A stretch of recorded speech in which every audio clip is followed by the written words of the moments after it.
போலவோ கடுமையாக நடந்து கொண்டு வினையை போக்கவில்லையாம் இறைவன். பின்ன எப்படி செய்கிறான்? அன்பராகி இருப்பார் அந்நியூரர் என்று சொல்லுகிறார்.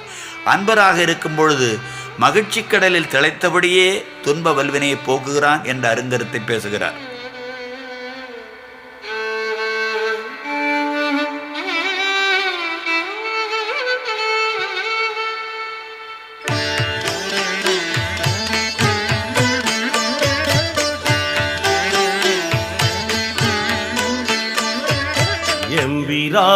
எம்பிரானிமையோர்கள் தமக்கெல்லாம் இன்பராகியிருந்த எம் ஈசனார். எம்பிரானிமையோர்கள் தமக்கெல்லாம் இன்பராகியிருந்த எம் ஈசனார். துன்ப வல்வினை போகத் தொழும் அவர்க்கு அன்பராகி